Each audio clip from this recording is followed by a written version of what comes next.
Assalamu alaikum, everyone. Welcome back to our Youth Advisory Council podcast. On today's episode, we're going to be talking about Muslim representation and what that looks like for us, how we've experienced it here in the United States, and just a couple of questions that come up when we talk about Muslim representation. On today's episode, we have me, Sophia Bay. Hi, my name is Amina Najat. I'm a rising college freshman. Hi, I'm Ahlam Abdirazak. I'm a junior in high school. Hi, I'm Jenna Amin. I'm also a rising freshman in college. Nice. And hopefully today we have a really good discussion and conversation about what this topic looks like and means to us. I think the best way to start for us today is with a question, just to kind of break the ice. So my question that I have for everyone is, do you think that Muslims are properly represented in all fields, including professional fields, the media, Hollywood, and things of that sort? So maybe Ahlam, do you want to start us off? Are Muslims properly represented in Hollywood and professional fields? I remember so this is just an example from like a piece of my life, like miscellaneous, like out of nowhere, I wasn't expecting this. Improper representation of Muslims, or at least not the whole identity of Muslims, or bad representation. I was watching this show and it was called, what's its name? So it was just some Love Victor. And I loved the first season. The second season came on, and the second season was centering about this Muslim teen, this guy, he was a Muslim teen, and he was like figuring out his sexuality. I was like, you know what, that's fine. But the way he, in the first 5 minutes, dissed his family about being too religious for praying 5 times a day, I thought that was the bare minimum. And I'm looking at the directors like, that's the bare minimum, right? That doesn't make them super religious, which is quoting them, super religious Muslims. I was very confused. I had nothing wrong with him. I just looked at the directors and I'm like, and the scriptwriters, why do you consider that super religious? Also, it was ambiguous where he was from. It was just like, I'm Muslim, but where are you from? So yeah, what do you think, Amina? Well, yeah, no, to go back to Sophia's question, you're asking, do you think Muslims are properly represented? And in order to be properly represented, that implies that whatever is out there is an accurate reflection of the general Muslim population. And if that's the case, then definitely not, right? We all know that our Muslim community heavily skews towards STEM, and fields that would relate to that, oftentimes because it's seen as, more dependable, more, stable jobs, with a lot of, young Muslims wanting to start families and stuff like that. That's seen as the safe route to go.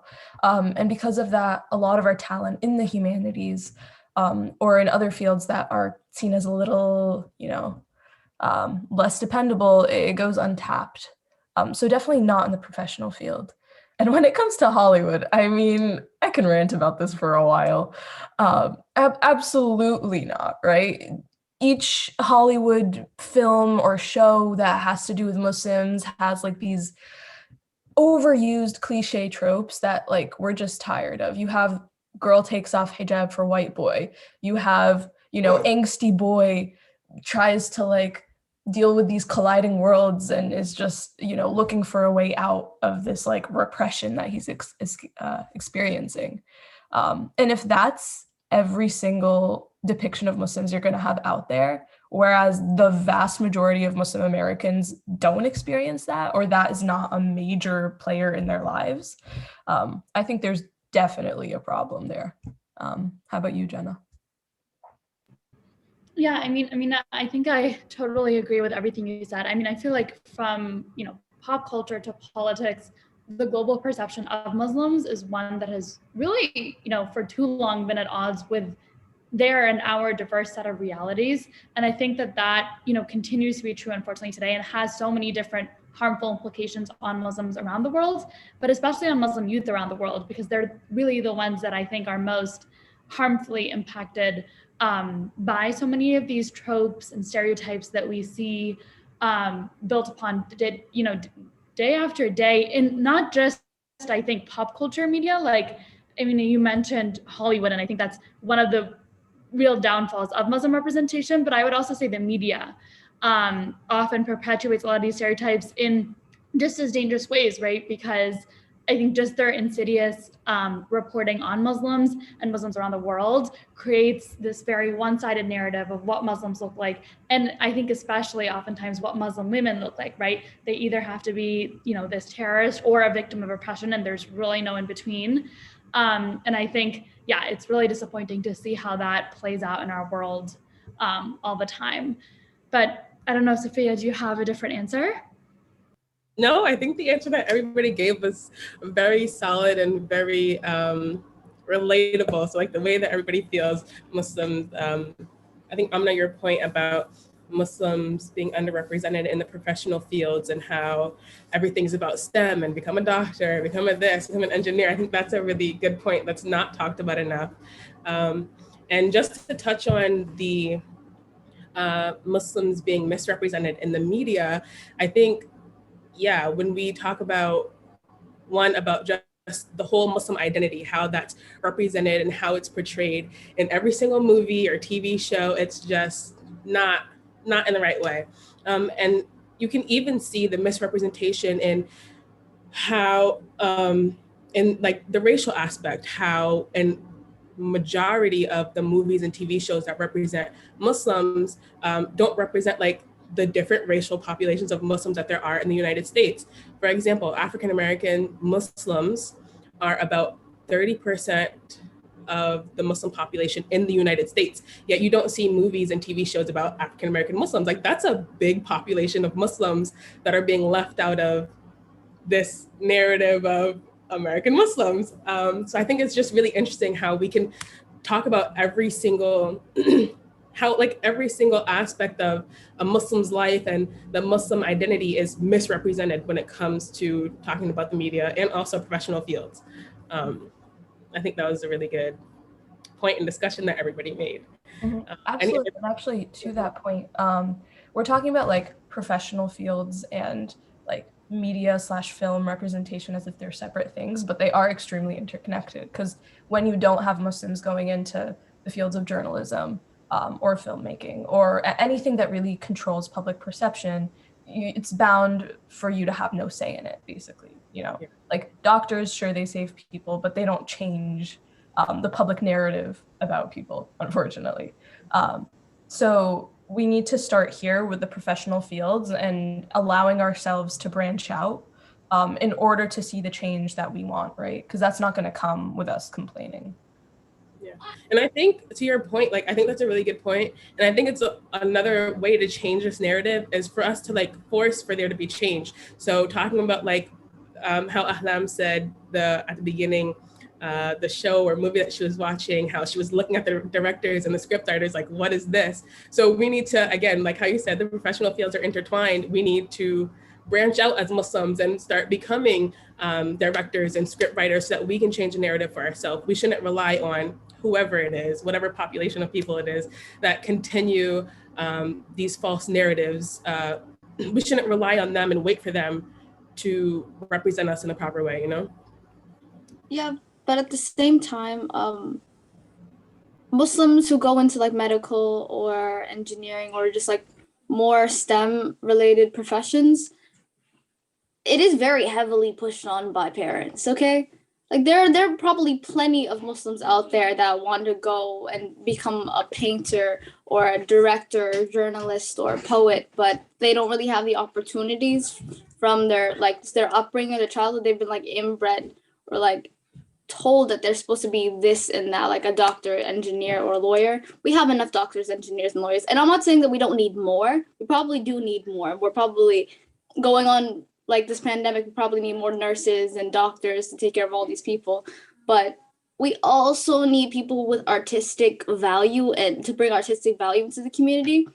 I know I'm pretty interested in the STEM myself. Just personally, I'm interested in STEM, but at the same time, I've been juggling with that. Like, I wanted to go into journalism and like poetry and that type of stuff, but you see no other young Somali girls going into that type of stuff, especially journalism. I think that's a really cool point, and definitely break down that barrier. Be the first, be the trailblazer. I think that's always great, because if not you, then who else? Who's gonna do it? So now that we're talking about this, I think another really good question that I have for everyone is, everybody seems really impacted about this topic, and everybody has a point, a really good point. On how representation and the misrepresentation of Muslims has affected them. So my question is, how do you think that the misrepresentation of Muslims, or just representation, whether you've seen it or not, of Muslims has impacted who you are now and also impacted your childhood? That was a really long question, but just answer whichever you want. No, I mean, I can start us off. I think for me, I would say the representation of Muslims had a profound impact on like who I am today. So I grew up in Egypt, surrounded by the Muslim community, and so I never, really had the opportunity to think to myself, what would a world where Muslims were misrepresented or there was a lack of representation would look like. But I quickly discovered, what that world does look like when I moved to the US in the 5th grade. And I remember being asked, really bizarre questions like, do you take a camel to go to school? Does your mom drive? Like all these really, really, interesting questions that were not necessarily asked because of harmful intent, but more so because people were simply fed one narrative, knew of one narrative around Muslims, and could not fathom that there were thousands and thousands of Muslims around the world who lived completely different lives from the ones, they'd seen on the movie screen or in the media.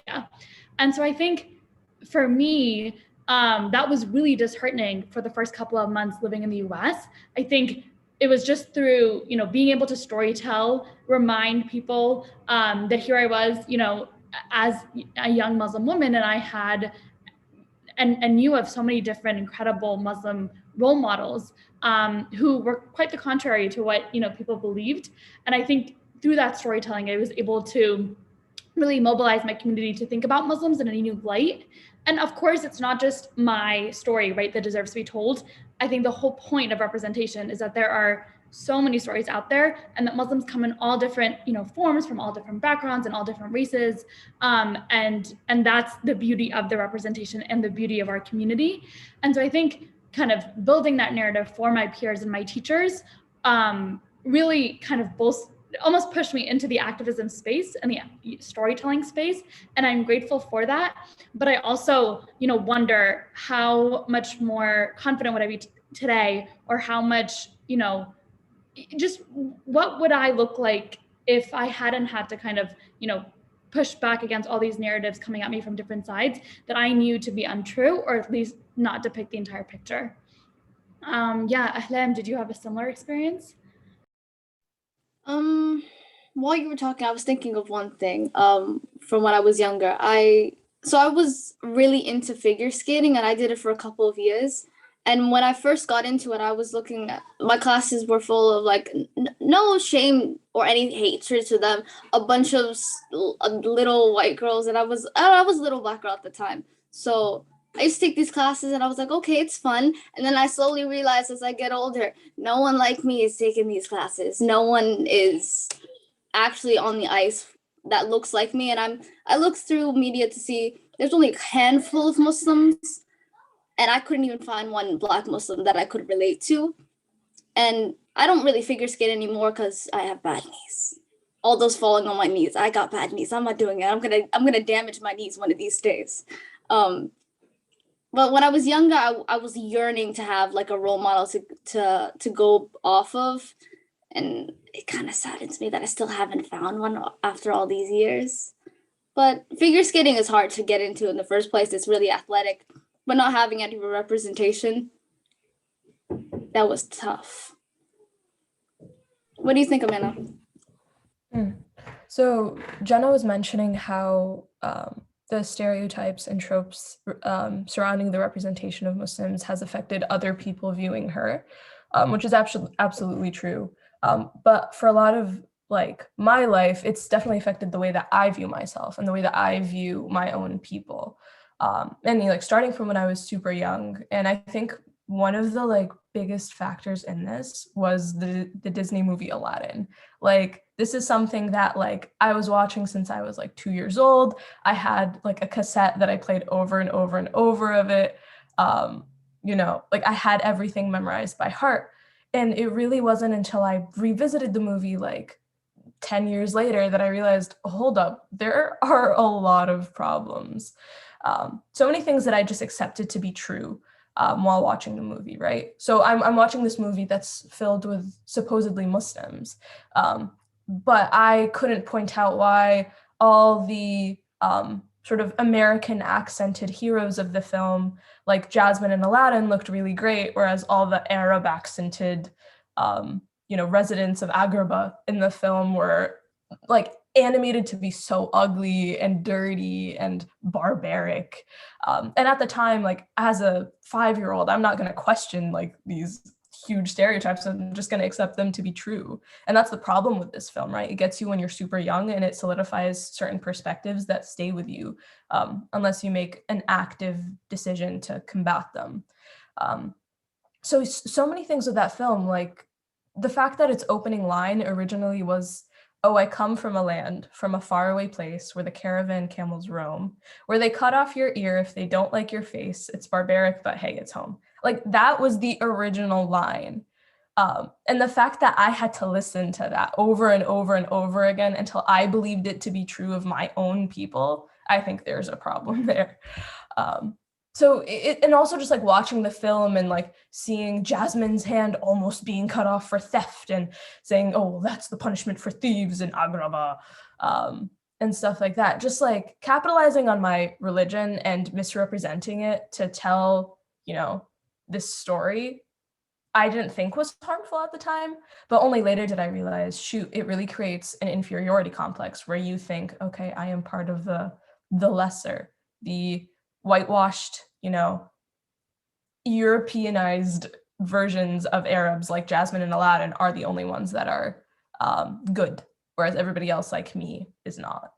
So yeah, I know we have a lot to say on this film too, so if anybody wants to jump in, feel free.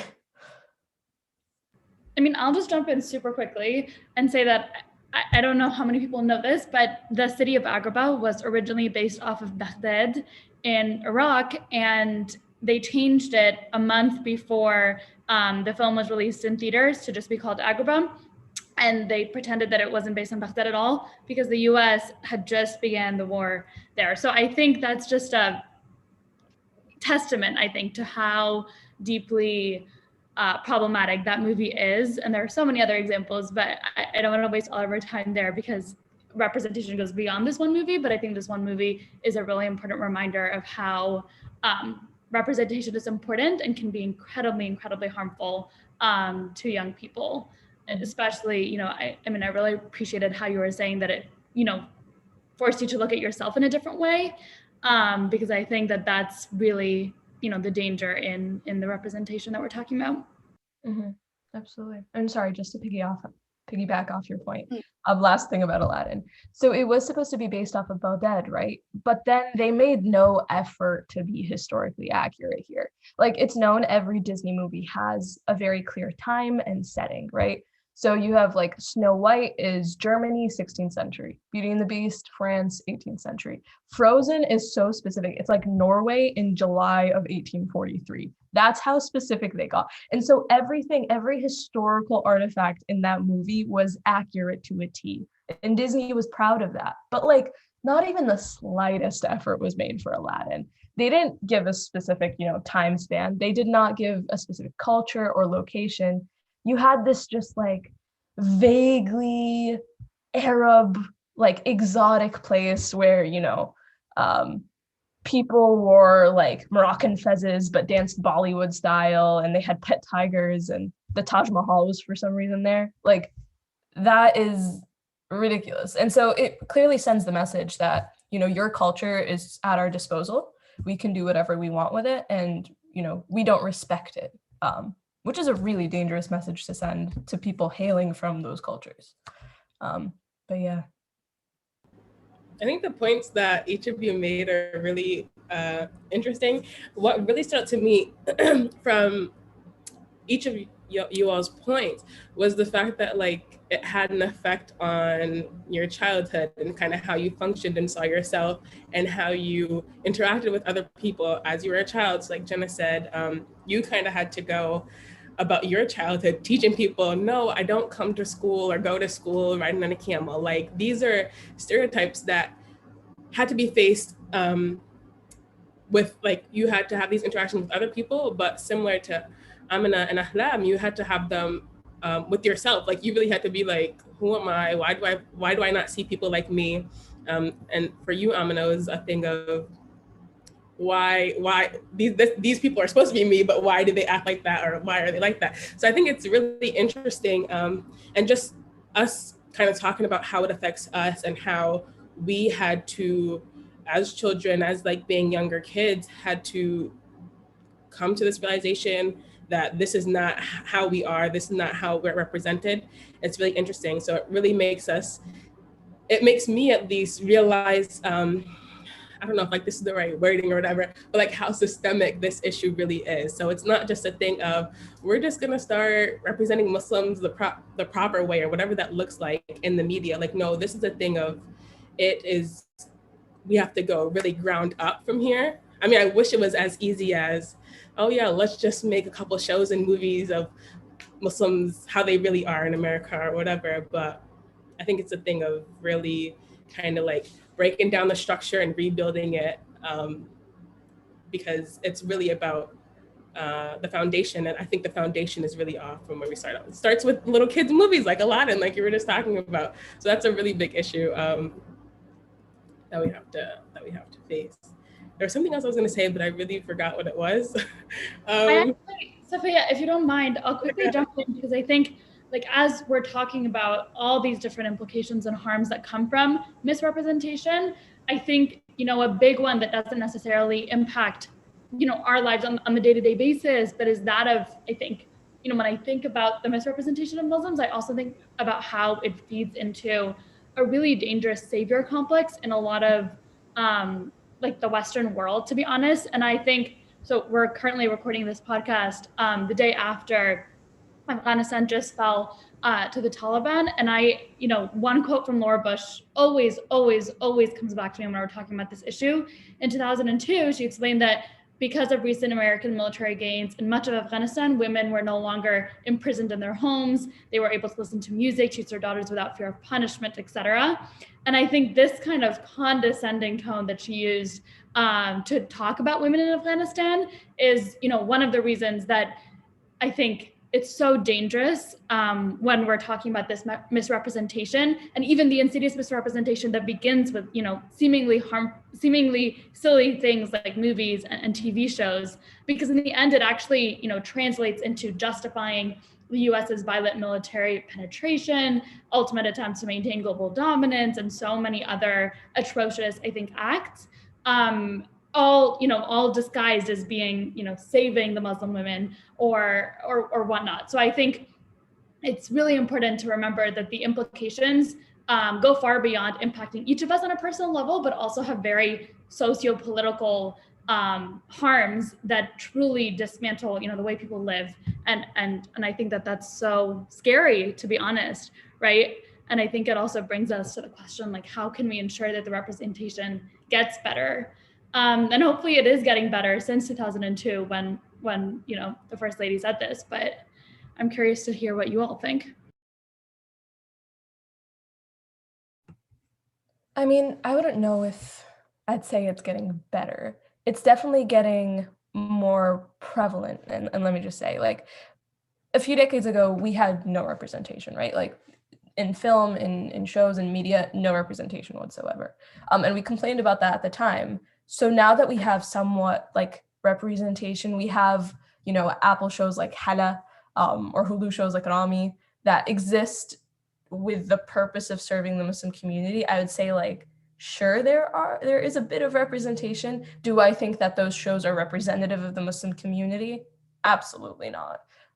The fact that I can't think of one Muslim TV or movie character that is like somebody I know, that's a problem, right? If you claim to be telling our stories and you're telling none of our stories, I wouldn't label it as representation, frankly. So like, I don't know, I was talking about this with a few other kids the other day, but we were saying like, how hard is it to just have a, film or movie or show where you have a protagonist who's a Muslim girl and she doesn't hate being Muslim. Like that's all that our standards are so low. Just give us somebody who's okay with who she is, who doesn't feel like she has to change for other people, doesn't feel like she's being repressed, because the vast majority of us don't. If you could just give me those smallest things, I'd be happy. Yeah, and that's an unfortunate truth. I'm not even asking for, much, or you'd think. What I like that is happening recently is we have more Muslim politicians in Congress, and just in general, we're having more say and like Muslim voices in the government. It's not nearly enough, but it's the grassroots of future change. Like you have, I remember when I was younger, I look at Congress and like the government, I'm like, this is supposed to be representative of all the different peoples in America. Yeah, I only see one type of person, old white man. And that is like, that's a good amount of people, but that is definitely not a majority of people. So I like that we're having more diverse voices in our government system, because that's where all the changes happen. If you want to see a bill pass or your voices and views on one thing, you have to have a representative to advocate for the change that you're looking for. And there are a couple of voices out there that are going on now. It's not nearly enough. Hopefully we see more Muslim politicians, and yeah, I want to see more Muslim politicians. Am I going to be a Muslim politician? No. I don't like politics. I don't do politics in general. But if there's anyone out there who wants to get into there, talk to like your local representative, see what they have to say about it, do internships in politics, start out really young. I don't know, explore the fields. Absolutely. And Jenna and Sophia, when you answer this question, I'd also like to tack on the question of, we're asking if representation is getting better. Answer me if, is misrepresentation better than no representation? Jenna, you can go first. I know Amina tacked on a really difficult part of the question. I mean, I think that, well, first, I think it depends on the misrepresentation, because I think there's a horrific misrepresentation, and there's misrepresentation that's at least making steps in the right direction. So I would make a distinction between those two, because I mean, some of the misrepresentation I wouldn't even call representation, right? But unfortunately, it ends up being associated with Muslims, so I guess it is misrepresentation. Personally, I think that, kind of to Ahlam's point, I think so much of representation starts with us in the community.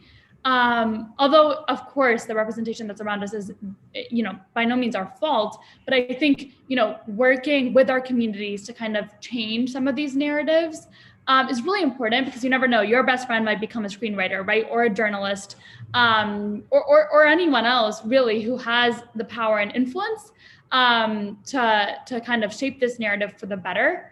And I think just by getting our own stories out there, we can help, create the full diversity in the stories that we need. So I think that that's definitely one aspect to it. I think the tough part about no representation is that it becomes very hard for young people to see themselves in positions of power, right? But at the same time, I'm very wary of endorsing misrepresentation, because I also think that can kind of, stifle young people in many ways. So I'm sort of torn between that particular question, but maybe Sophia, you have a better answer. I don't think I do. I think That's a really hard question. I think I'm going to say, similar to Jenna's answer, was a really good answer. Similar to what I said before, I think we have to start up. We have to create a new foundation, and the representation that we have now, like, though 99% of it might not be good, we do still have that 1% that's like, okay, like, this is decent enough. This is borderline good, like, at least it's giving something. But I'm just looking at, okay, do we go with misrepresentation? We have misrepresentation now. How are we dealing with it? We're talking about it. So that's the first step of everything, is talking about and acknowledging that there's an issue. And if we didn't have any representation, how would we go about that? It took years to get the somewhat representation that we have now. Like Ahlam said, we have Muslim politicians, Muslim actors who are doing kind of really good for themselves, and also for us as Muslims. Very few, but we do still have some. And if we didn't have any of that, then what would that look like? How long would it take for us to jumpstart that? What else? I mean, kind of just weighing the two options and like really starting from a new beginning and having nothing moving up. Would that be a more effective way to create better representation and like kind of break down the systemic issues of misrepresentation? Yes. Is it easier to kind of break down the misrepresentation that we have now? No. So I don't really know what my answer is. I think it might, I'm just going to answer and say it's not better to have misrepresentation, but since we have it now, we know how to work with it. We've never had a period where there was no representation. Well, we did, but there was no, like, we weren't able to live through the time where there was like just a little bit of Muslim representation, or where we weren't really able to make that much of a change. Does that make sense? I don't know. We weren't able to live when there was like a very small amount of representation for Muslims in general. Like, we know how to work in the system that we have now with the representation that we have now. So I think the only thing that we can do really is to try to fix it. So I'm just gonna say that. One thing that I believe it was Amina that said a couple of points ago was, what did you say? It was something about, it was either Amina or Jenna, one of you said something about like people having like this savior complex for Muslim women. And I think that is something that is also seen in every single place. I think that's something that needs to be talked about so much more than it's talked about. I was really glad that point was brought up, because we can see it in things like how Muslims are represented in the media, and also people have so many firsthand experiences with, usually it's white people trying to be like white saviors, coming up to you. I've had it. Oh my God, like, okay, I'm gonna tell a story really quickly. And I know we're beginning to wind down, but I was in Florida once, and we were valeting a car. And just this time that I went with my friends, we had a convertible. So we got in the car, like, we're really just living it up. We put the convertible down, and we all have our hijabs on. So we're all hijabis. We're sitting in the car. The valet guy who brought the car, he was a white man. So we're just like, okay, thank you. We had our interaction. He said to us, he was like, this is America. You don't have to wear that. He said, get in the car and take it off. Let it flow free. I was like, what? He said, no, this is a free country. Like, you don't have to wear that. You're not oppressed here. I was like, what in the world is happening? Like, why are you saying this to me? It was just so weird. So like this, people might think like, oh, this is only things that you see on TV and stuff like that, but it's so real. Like, this savior complex for Muslim women, like whether you're a hijabi or not, when people find out that you're a Muslim woman, it triggers, I have to help them. What do you have to help me do? Like, it's such a real thing. And I think that is a really big aspect for Muslim women when it comes to the representation and misrepresentation of Muslim women, because it's been a thing where Muslim women are really oppressed and they're really just like down bad all the time. So it's so weird. I've gotten used to it at this point. I was just like, thank you, but I'm fine. But it's a really weird thing to experience. And there was also other people waiting to get their cars, and they were kind of just looking like, did this really just happen? So it's not just weird for like the people that experience it, but it's also weird for the others who are there to see the interactions and experiences. And I think that the whole savior complex of having to save Muslim women and stuff like that, I think that comes from like a hyper patriotism perspective. I don't know if that was like the right wording of it, but people thinking like America is so great and anybody that comes to America is going to be great and just fit into this American dream and we can make everybody perfect and all this other stuff. So I'm just like, there is so much that has to be fixed, the hyper patriotism, the misrepresentation, like it just, there's so many things that go into every single thing that's just misrepresented, and then they all have like outcomes that are just weird. So that was a really big splurge, but I just thought it was really funny and important to bring up while we're having this conversation. No, that was a really good point. And you were talking about how you think it stems from a place of hyperpatriotism. I think the sad truth is it's not unique to America. Like this is something that's been going on for centuries. It's known like back a few centuries ago when European explorers were first like going to the Middle East on sort of Orient studies. They were it's known like they had this long fascination with the Arab or with the Muslim woman and the mystique that comes with it. There's this website that I'm going to quote here. It says, Orientalists have long painted images of Eastern women that prompted viewers to imagine the Middle East as a distant region of sex, inebriance, and exciting exotic experiences. And I think that is where all of our problems stem from now, right? Because you have this woman who's veiled, who a lot of times, you know, you don't have direct access to. Instead, you paint this narrative about her that fulfills your view of her. So like, okay, if I can't see her, if I can't interact with her, then she must be captive. She must be held against her will. She must need my European white saving, as I believe most people do. Like that's the way that it's always been. And so this modern version of, oh, you're in America, you can take that off. Like that's just, I think, the most modern manifestation of that. And then it also goes back to Jenna's point about like the Afghanis and how we're like, oh my God, these women need our help because they can't do anything alone. Like, yeah. I mean, it's also not at all accidental. Like, it's not as if, you know, this narrative magically made itself. I think since, you know, the times that you were talking about, I mean, this has been an issue and this has been, you know, a very manipulated narrative, right? That people wanted to control. And I think the reality is that by portraying, and I'm talking about Muslim women in particular here, but as victims of oppression or these, you know, hyper-sexualized people, we're not only decreasing their leadership opportunities, but we're also discouraging them from participating in both the social and political spheres. And I think that ultimately sets the bar so high for the women that do lead, right? And I think it leaves governments completely unable to justly provide for their female populations. And I think in turn, we just harm all of us. And I think that that's, you know, something I want to make really clear. It's that representation or the misrepresentation of Muslims doesn't just impact Muslims. It ultimately destabilizes our world and impacts every single one of us. And so I think if you're a young Muslim, I would encourage you to really make that clear to your non-Muslim friends. And if you're a non-Muslim, I would encourage you to kind of research how all of these structural barriers to the equality of Muslim women are almost nothing compared to some of the cultural impediments that are imposed upon women by sometimes well-meaning, but very much often misguided international community.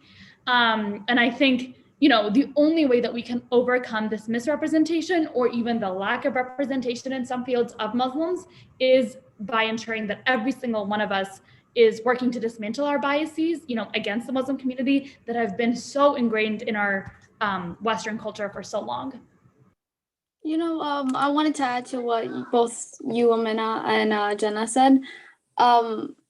When it comes to Muslim women in the lens of like the American perspective, specifically like the white savior complex, the white patriarchy, it's that a vast majority of Muslims, like there are white Muslims, I'm not going to lie, there are, but the majority of Muslims I've seen are from different countries. Like there are South Asian, there are Asian Muslims that I've seen, Middle Eastern, African, but when it comes down to it, Muslims are, specifically Muslim women, are very are very impacted on misogyny, and both in their own cultures, but in America, it's a specific type of misogyny. They think that you're oppressed or that you have no say or voice. And in some places that is true. But if you're in America, okay, that is true from time to time, but not everyone experiences that. And I also wanted to touch on, you mentioned this a minute, but briefly, the over, like the hypersexualization of Muslim women and veiled women and women in niqabs and hijabs and that stuff, and even uncovered women, and also the desexualization of it, of also being covered. Like at the same time, people are looking at you like a slab of meat, but in another second, they're looking at you like you're so oppressed. Pick a side. Are you desexualizing Muslim women? Are you hypersexualizing them? And that also, if you're in America, it doesn't matter if you are wearing like a really short dress and everywhere is uncovered, or if you're wearing a niqab, you will get, I believe, like sexual assault against Muslim women in America is underrepresented. Like no one really talks about it as much as they should. And it happens all the time. People like touching you, or people looking at you weird on the street, or harassing you because you're Muslim. They think they can get away with it. Yeah. I think you brought up a really good point, Ahlam. And as we talk about like I'm not gonna word it like that. As we talk about just like the experiences of Muslim women and like the misogyny that we face here in America, I think it's a thing where it's like there's so many systems that we have to break down just to be able for these systems to positively affect us. So like when it comes to misogyny, like we're not just advocating for like women's rights for Muslim women. Like no, we have to advocate for like women's rights as a whole. So it's like there's so many problems and things that we have to fix like before it helps us. So like all the problems that we're talking about, I think this is similar to what Jenna was saying. Like they don't just help us, but they help everyone. Like when we talk about the problems that Muslim women have, like these are issues that non-Muslim women have as well. These are issues that hijabis have, non-hijabis have, not all of the problems, but when we talk about things like the sexual assault, hypersexualizing people's bodies, whether they're covered or not, they go, it's not just a thing where like we're only advocating for Muslims because that's who we are. It's like, no, we have to advocate for everybody because something that affects us is also things that affect other women. And I think that's really like, we're not two different, like there's differences with Muslim women, non-Muslim women, women that cover, women that don't cover, whatever. But like, when it comes to misogyny and misogynoir and all these things that affect women as a whole, like they affect us all. So it's not really just a thing of, we're gonna talk about this for Muslim women. There are certain things that can be sectioned off just for Muslim women, but the experience of women can be related, can be like, there's similarities no matter where you come from, what your religion is, what your race is, and stuff like that. And I think that needs to be talked about more. So thank you for bringing up that point, Ahlam, because you just Also, I wanted to add a little bit before. I thought Amina was going to say something, but just let me add this. A lot of things that, like a lot of stereotypes that I've seen just everywhere within my own school, because I go to a predominantly white school, and then like Burlington's mostly like a predominantly white neighborhood and that stuff, and most of my neighbors are white. But what I've seen a lot is that a lot of these stereotypes that non-Muslims have, or some Muslims also that aren't really educated about the difference between Islam and culture, is that they take cultural aspects that were meant to like oppress both Muslim men and women, and they affect them both, and they somehow connected it to Islam when Islam teaches the exact opposite. Like I remember when I was younger, I would hear from time to time by like older folks that a woman's voice should not be like projected or like shouldn't be heard out in public. And then I'm like, that's weird. And then that it was a part of Islam, but I get older and realize that it was just like this example of when this happened. It was just a part of culture, and it wasn't in Islam, and that Islam encourages all people to speak their truths and to bring up points that they should change and just challenge authority when authority is wrong. Absolutely. And I think as we're wrapping this conversation up, I have 2 points I think we haven't mentioned before. One of them is like the paradox that we're facing when it comes to Muslim representation in underrepresented professional fields and sort of Hollywood. And it's that a lot of times the Muslims who do want to go into it understand like there can be Islamic restrictions when it comes to producing things like this. Like you want to cast a hijabi as a lead, but at the same time, you want to be able to show her comfortably in her house. And then how do you cast a family that aren't actually related, but act as a family and all that stuff like that. And that's sort of a self-selecting process. So then a lot of times the Muslims that do go into that are the ones that, you know, aren't too worried as much about those restrictions. And so they're bound to tell stories that are a little different than what the masses of Muslims would.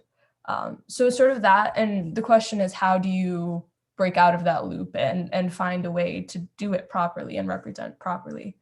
So there is that point. And I think we also have been talking a lot about the harms of misrepresentation without talking as much of the benefits of representation, right? And I, like, for example, I've never realized how important representation was until I came across this podcast that some of you might know about called Honest Tea Talk, where it's, you know, 3 Muslim women like hijabi, and they sit down and they have talks about anything ranging from mental health to like having healthy relationships with your friends and family, just being a better person. And so they all have these conversations that are very Islamic topics, and they always bring it back to Islam. But for them, you know, like, mashallah, they're so eloquent and like knowledgeable and amazing. But for them, their source of strength is their faith, right? It's not, you know, their personalities and their ambitions for being these public figures that are really influential does not clash with their sort of Muslimness. It, you know, for them, being Muslim is the way that they're able to be so eloquent and be so knowledgeable and stuff like that. So finally seeing just an area where I see 3 Muslim women who are a little older than me, who sort of act like role models in the public space, it was mind-blowing. And I never knew how important it was until I saw it. And I was like, wow, we need more of this. But yeah, I don't know if you guys have experiences with that too. I think that was a really great point. And I think you don't realize there's something that you really need or something that can comfort you so much until you experience it. Mm-hmm. So yeah, I love them too. They're just so good. Anybody else want to comment on what Amina just said? Or should we move to our final question? Okay, so thanks for transitioning us into our final question. So, and we've talked about a lot of really important things, but we've also talked about a lot of negative and the misrepresentation of Muslims, which kind of could be like a lot on your heart and on your shoulders, but it's good to talk about that sometimes. But positivity is always something that we need. I think that's the best way to end us off as well.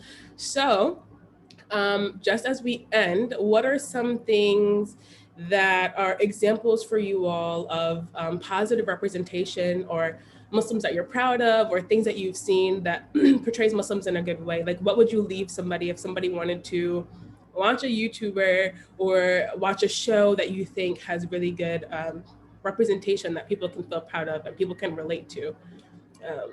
What are some things that you'd leave for the listeners? I guess I already gave my answer, so somebody else can go. Helen, do you want to go next? Okay, throw me in the hot seat. Why not? I was thinking of it.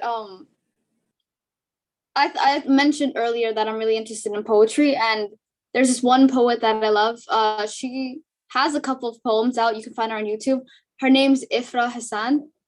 She's a Somali American poet. She's around my age, and I started watching her, like her videos and her reading her poems when I was first getting into poetry, like back in middle school a couple of years ago. And the way she flawlessly blended in like Somali parts and like Somali struggles and being Muslim struggles, and then paired it with like also being American and living the American experience, because it's always different for each person. And I just, that, you were talking about like yearning, you didn't know you were yearning for representation until you found it. That was my moment. I watched her first video and I'm like, wow. I watched it five more times after that, just because I'm a little bit extra, and she was really good. And then I proceeded to show her off to the rest of my family and was beaming for the rest of the day. And then I tried to write a poem like hers. It didn't come out as well, but it was a start. So yeah, if anyone watching this podcast has time, look up Ifra Hassan, I believe that's her name, Ifra Hassan, on YouTube, and then just go through her videos and then watch them one by one. There's a couple of them that I've seen. She might have posted some more, but watch them. You will not be disappointed. I mean, you might not understand some of the Somali parts, but the English parts are impactful enough. I love that, Ahmed. And you actually made me think of, a couple of more items to add to my list of positive representation that I've seen recently that's made me super excited and proud and happy. The first is a Sudanese Muslim, as a Muslim woman, and as a Muslim who spent a lot of time in America. So definitely check her out. Another sort of poetry, moving into books recommendation, is Other Words for Home. It's also a really, really powerful book about this Syrian girl who moves to the US. And I think it's just a very humane story, which I really appreciated. And then finally, if you haven't had the chance, I would read It's Not About the Burqa, which is a really awesome collection of a bunch of, up and coming Muslim writers who talk about the fact that at the end of the day, this obsession with Muslim women and what they wear is not about what they're wearing, or hence the burqa at all, but instead it's really about, the way that history has kind of framed this narrative and manipulated it. Those would be my recommendations. But maybe reach out to us with any recommendations you guys have as listeners. I'd be happy to hear them. I'd say as my recommendation, I'd say hopefully the young, what is it? Sorry, this can be edited out. Oh my God. I'd say the Youth Advisory Council for CAIR. I think we are hopefully a good enough representation of young Muslims, young Muslim women. We have Muhammad on our team, young Muslim men as well. And hopefully we can be kind of the change that we want to see, the change that we've been talking about. Hopefully we're taking a step towards that. And hopefully everybody enjoys the things that we produce, and the outcomes are even greater than we could have ever imagined. I think today's discussion was really, really good. It was really in-depth. It went longer than we expected, but it was a really good conversation. And hopefully we can continue to have these conversations because they're really important, and people will hopefully be able to relate to the things that we talk about and the ways that we talk about them. And yeah, so that's it for me. Assalamu alaikum, everyone. Thanks for tuning in. Assalamu alaikum, everyone. Salam, everybody.